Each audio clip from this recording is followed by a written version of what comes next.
Good afternoon, how are you? I am Angel, welcome to the channel. Peru in the mirror, on the divan and in the dock.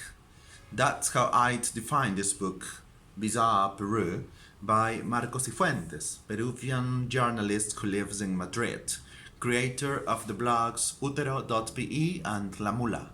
Frankly, I knew more about these websites than about him. In 333 pages, this first edition is from May this year and published by Planeta, Peru, based on Bizarre Mexico by Alejandro Rosas and Julio Patan. 79 sections which do justice to what the cover says, the most unusual incidents in our history, and in the introduction, Mr. Sifuentes, anticipating petty criticism on the very word bizarre, since its original meaning in Spanish is courageous, warns us that the Spanish Academy accepts this meaning, weird, already. Anyway, he divides the story into four categories represented by food, paltas or avocados, which I guess mean shame, causas or causes, which means the justified causes in our history. Sancochados, the literal meaning is boiled, which means dishonest secrets, something like that, corruption situations. And conchas, the literal meaning is shell, which means something like shamelessness. More concise and precise? Impossible. We Peruvians understand each other. Last Saturday, I attended a talk organized by El Virrey, a library in Lima, and a lady asked him something very interesting. What is bizarre and what is not? Which are the boundaries? Since in this book we find different things. For example, kitsch characters. Singers like La Tigresa del Oriente or Wendy Sulca, especially the latter, hasn't ended up as a meme. I think that she has evolved or has gone mainstream. Singers who are fortunately not ridiculed or humiliated here, as they have traditionally been. Crimes in which Peru is the aggressor, not the victim. Of course, when I say Peru, I should specify whether it's the government, individuals who benefit from the laziness or complicity of the government, or judgment on ourselves as a society.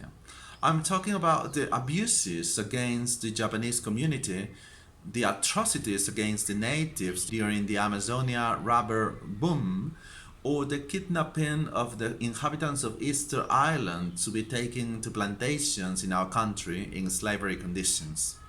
There are also great characters, fighters and inspiring people, such as Maria Trinidad Enriquez, the first female university student, José Abelardo Quiñones, our Air Force hero, or Victoria Santa Cruz, who called herself black and not woman of color in her poem So Famous and Eternal. There are also little known facts and incidents. To give you an example, upper class Peruvians who were immigrants and discriminated in 19th century California, or the creation of a republic in the Altiplano and its destroyed capital, Huancho Lima.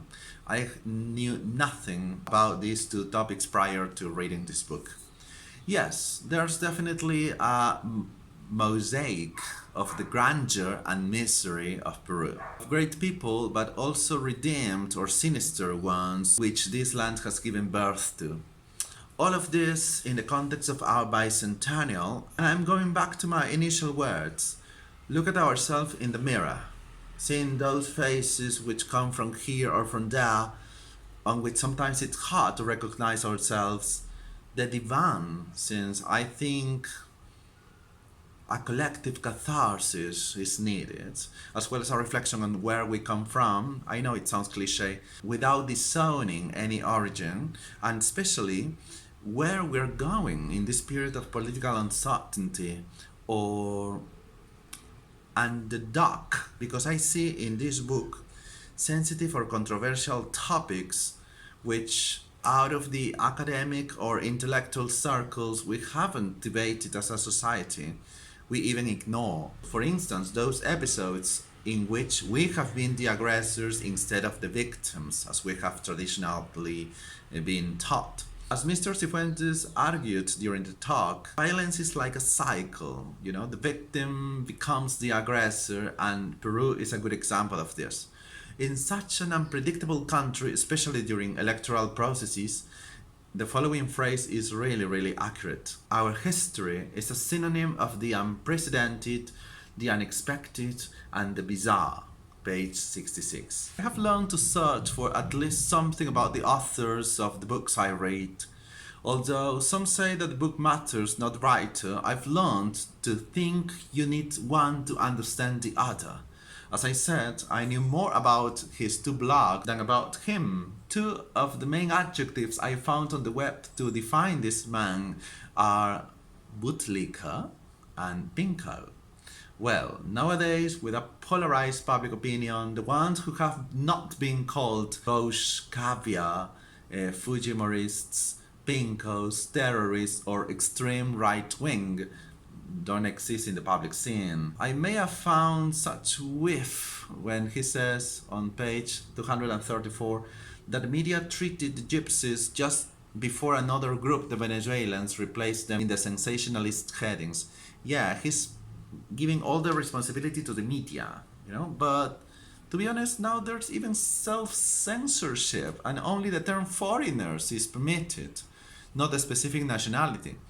Or when he criticizes the fact that in a Peruvian TV series, the role of the Peruvian songwriter Augusto Polo Campos was played by a white man, who usually protests on this. Page 244. Well, I remember Mr. Polo had a very fair skin. Well, one can agree or disagree with Mr. Sifuentes and his opinions in this book, but I have found it very, very interesting. Starting with the cover, full of Peruvian motifs.